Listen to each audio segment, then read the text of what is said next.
jeito de se racionalizar, de se sistematizar, era o que ia prevalecendo.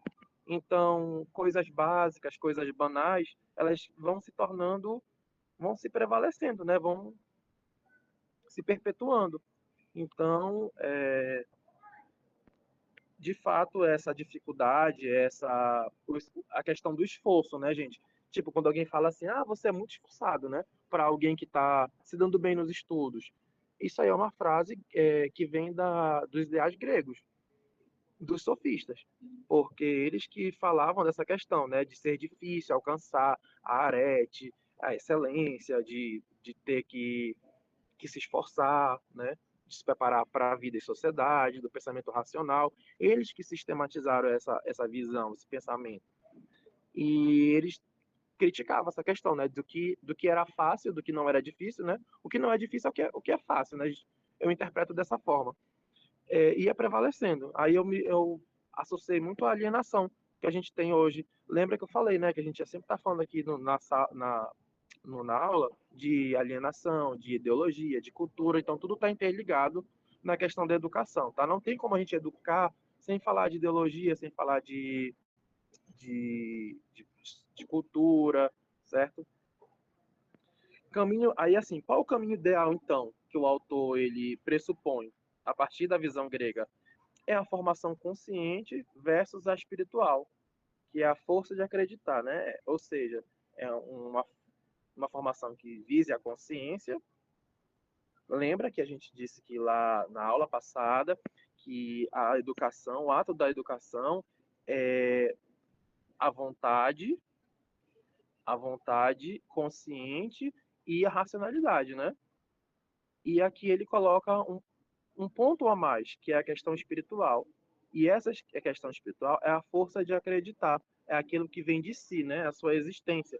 Você validar a sua existência, você se conhecer. Lembra da aula passada que eu falei dessa questão das forças espirituais e da natureza do homem, né? Tanto a corporal quanto a espiritual, que são necessárias para articular os mecanismos de manutenção e de transmissão do pensamento e da educação, certo? Bom, a arete, aí ele traz aqui dois pontos que se divergem, né, que é a arete política versus a nobreza de sangue. A partir disso, a arete política com a nobreza de sangue, ou seja, visando fazer com que seja mais para os ricos, mais para os nobres, ser acessível a caminhos, ensinamentos, naquele tempo eu chamava ensinamentos.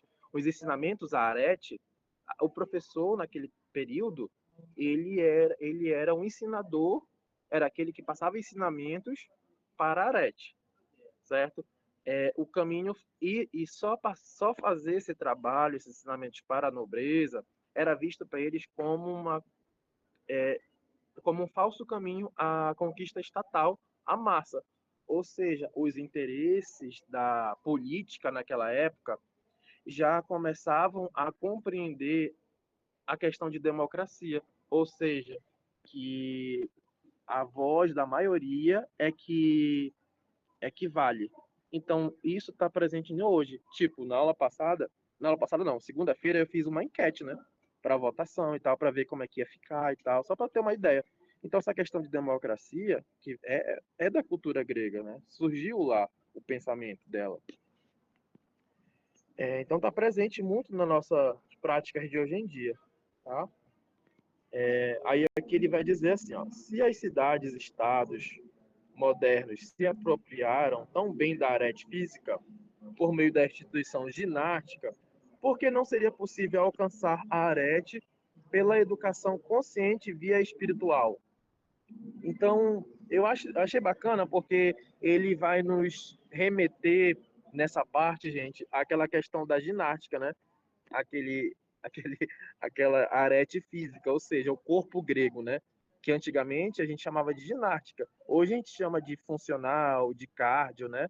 Existem outros tipos de esse termo, a arete física, que naquele tempo era era as formas que você ia chegar, aquele corpo perfeito, ou o corpo que você queria ter, né, já que perfeição também é um conceito que muda. No tempo que ele escreveu esse livro, era ginástica, né?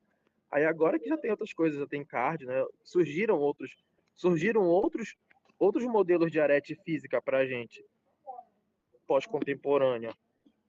Mas aí ele vem instigar a gente a pensar do porquê, então, não seria possível alcançar a arete pela educação consciente via espiritual, né?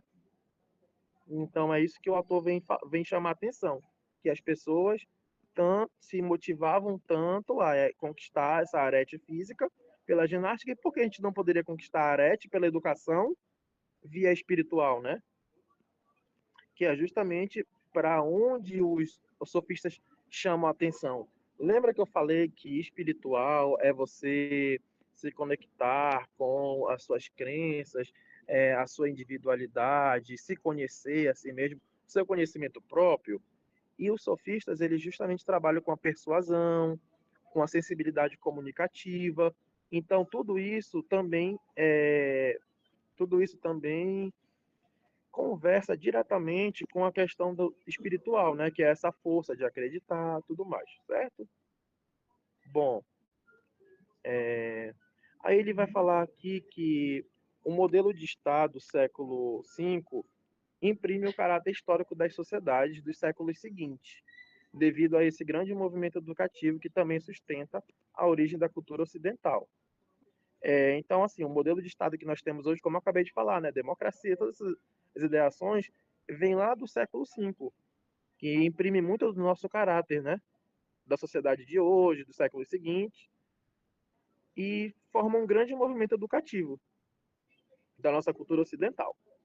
Aí aqui tem os primeiros usos, né, as primeiras compreensões desse termo político-pedagógico, que a gente tanto ouve falar na pedagogia, nos eventos, certo? Político-pedagógico era a visão da vida organizada pela necessidade estatal de formar homens. Então era a organização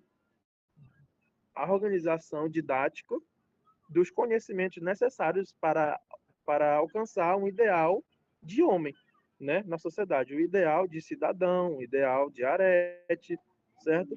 Então tudo que dizia respeito à organização de como pelos interesses do Estado, tá? No caso, né? Tudo que se diz de interesse do Estado em organizar esses processos de transmissão de conhecimento, de manutenção, para formar homens da forma que o Estado gostaria de ver, né? A partir das leis que começaram a ser criadas, as convenções, era, era uma questão política pedagógica. Né? Então, essa foi a primeira visão do termo política pedagógica, foi na Grécia, certo? Aí aqui, a democracia. Em relação à democracia, foi justamente o que eu falei para você naquela hora lá, que foi quando a massa começou a se incluir na atividade política. Não se incluir por si mesma, mas pelo coletivo, por todos, né, por uma questão coletiva. A Grécia em si, a comunidade grega, percebeu a necessidade de incluir a todos para alcançar o bem-estar, certo? Cidade estatal de formar homens, democracia, ingresso da massa, atividade política, já falei, que é a origem, né?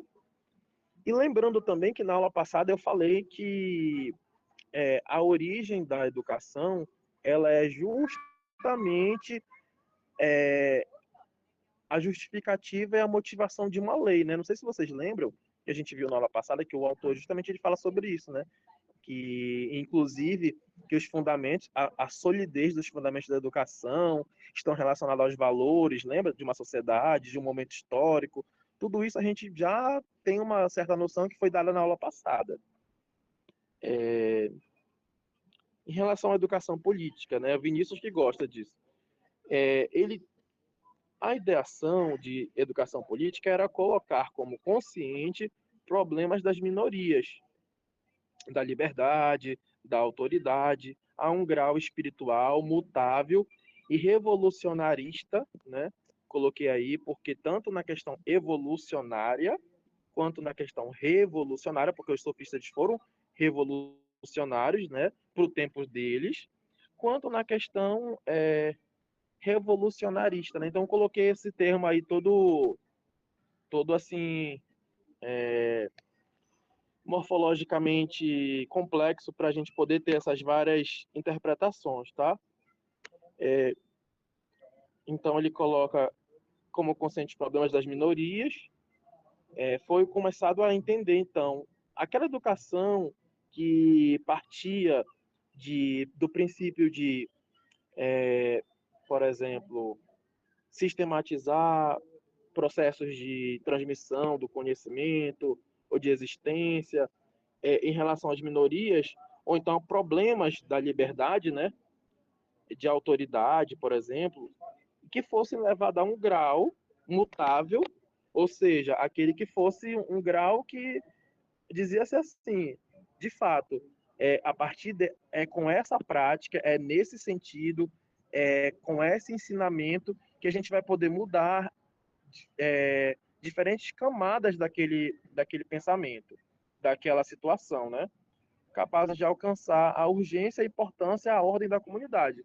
Tudo isso para formar a ordem, né? Como eu falei, o bem-estar, certo? Aí isso que era educação política. Educação política, para eles, era colocar em xeque, colocar no centro didático, como cerne da proposta didática, os problemas da sociedade. Em outras palavras, é isso. De uma forma ressignificativa, né? Espiritual, que fosse realmente necessária e usual para mudar determinadas situações, certo? Os sofistas e legado. Bom, quais são os legados do sofista? A vida social, por estirpe, desconhece qualquer individualização do ser humano. Então, eles disseram que essa visão privilegiada de Arete não tem como conhecer ou reproduzir de individualizações, né? Ou seja, identidade do indivíduo, né? Representatividade.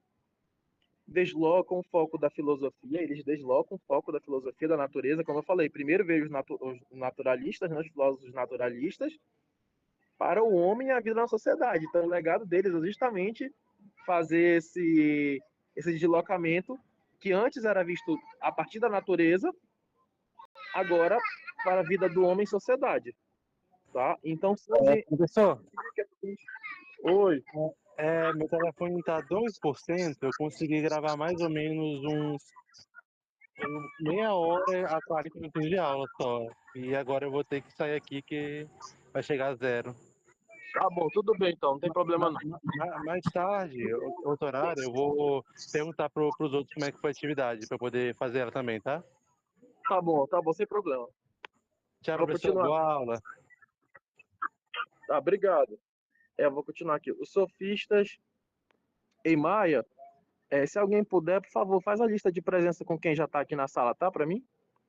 E depois, mas também depois eu vou poder ver no vídeo do Pedro, né? Só que assim, caso ele não consiga mandar o vídeo, é bom que alguém faça aí para mim, só para me ajudar, gente, por favor. Tá? Eu vou continuar aqui explicando.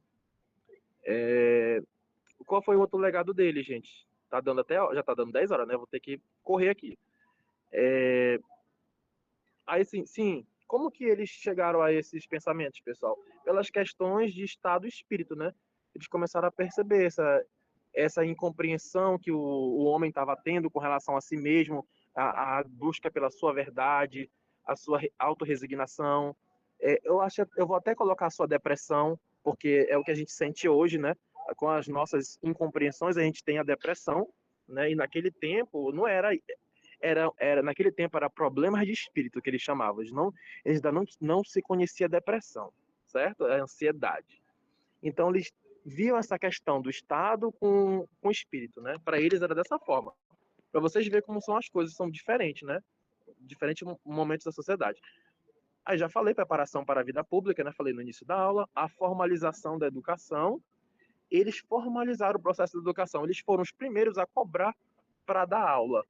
Então, o ensinamento era passado de geração em geração de forma gratuita. Mas eles foram primeiros a cobrar para dar aula e assim eles transformaram dar aula, né, ensinar como profissão, o que era mal visto por alguns filósofos como Platão, porque dizia que o conhecimento não poderia ser vendido. Aí temos o representante, que é o Protágoras de Abderas, ele é o criador do relativismo, que isso quer dizer que a verdade é relativa, depende do contexto, certo? Ou seja, um tal aluno vai aprender tal coisa dependendo da verdade que ele traga para a aula, né? Então é mais ou menos isso que a gente tem que entender. Ensinar e defender diferentes lados de uma verdade, valorando a persuasão em detrimento da verdade absoluta. Então não importa qual seja a verdade absoluta, não importa quem esteja para os sofistas, não importa quem esteja com a razão, importa aquele que desempenha melhor a forma de persuadir, aquele que apresenta argumentos melhores. Muitas vezes nós, professores, nem avaliamos tanto se o aluno consegue dizer exatamente o que o autor que colocou no texto, se é uma citação direta, quase que equivalente. A gente quer saber se deu conta de passar o conhecimento, de fazer, né, o principal e de convencer, de colocar a sua voz no texto, no trabalho, né? Qual é a voz daquele aluno? Qual o verdadeiro argumento dele, né? Transformaram a arte de falar retórica como disciplina. Então, naquele tempo era retórica, né? Mas hoje é ensino de línguas, é redação. A redação é super sofista, né? A redação é super sofista. É uma disciplina super sofista e a oratória também, que é a questão para formar líderes, né? Vou fazer o curso de oratória para poder ser líder. Aí essa aí é a foto do Protágoras, tá? A crítica dialética socrática. Como que o Sócrates criticou ele, né? O Sócrates vinha criticar, dizendo que a educação teria que ter a base no diálogo e na investigação racional. O que isso quer dizer, gente? Então ele queria romper com respostas prontas. Não queria saber também de respostas prontas, tipo, quanto é um mais dois? Dois. Ele não queria saber de respostas assim, sabe? Ele queria fazer perguntas a fim de identificar preconceitos, contradições. Então ele perguntava o que é a unidade, entendeu? Para dessa forma ele se colocava como uma pessoa ignorante, de não saber o que é né? E aí aí com a resposta do aluno, ele ia entender, o aluno ia começar a falar e ele ia começar a identificar falhas, né? Tipo, identificar preconceitos e tudo mais. E a partir disso, ele ia fazendo outras perguntas para o aluno, né? Paradigmamente, para levar o aluno a reconhecer a própria ignorância, né? Por isso que ele traz essa questão do só sei que nada sei. E isso é muito utilizado pelos professores hoje em dia. Chega e pergunta para o aluno, né? O que é isso? Aí o aluno responde, ele fala, não, não é isso. É tal isso, é tal isso. Então, até hoje, a dialética socrática ela é utilizada na educação, certo? Aí ele fala também que é só assim que o aluno vai conseguir encontrar o seu conhecimento verdadeiro, a partir de indagações, né, de verdades, a própria verdade, ou seja, cada um tem sua própria verdade, né? E esse percurso depois se torna na nossa famosa epistemologia, porque para ele o conhecimento verdadeiro próprio é chamado de episterne. E hoje a gente tem uma ciência só para isso, que é a teoria do conhecimento, que é a epistemologia. Bom, expliquei essa parte, agora eu vou para essa aqui. Movimento educacional sofista, que é o final já. O movimento educacional sofista ele se consolida com o aparecimento de grandes individualidades espirituais e conflitos de apuradas consciências, que são os líderes, né? Ou seja, com esse aparecimento de pessoas de grande destaque, de grande excelência, de grande arete, né? Instaurou-se lacunas quanto à superioridade espiritual. Ou seja, por que só aquelas pessoas elas são dignas, né? Porque elas conseguem ser superiores areticamente, têm consciências apuradas. Instaurou-se lacunas sobre isso e também sobre a manutenção da ordem estatal, porque percebiam que elas tinham influência dentre as outras demais, né? Então, poxa, já que elas já têm influência as demais, por que não a lógica se tornou em buscar por organizar responsabilidades? Não, já que aquele cara ali ele é líder, ele é fodão, né, e tal, e vamos dar responsabilidade para ele poder ser dirigente das pessoas. E aí que foi se criando essa ideia de político, de representante político, de politicagem, certo? De líder. A educação sofista se tornou educação dos chefes. Então, aqui, gente. Eu não vou conseguir adicionar mais ninguém, porque senão vai. Eu quero acabar a aula já. Educação sofista se tornou, então, educação dos chefes.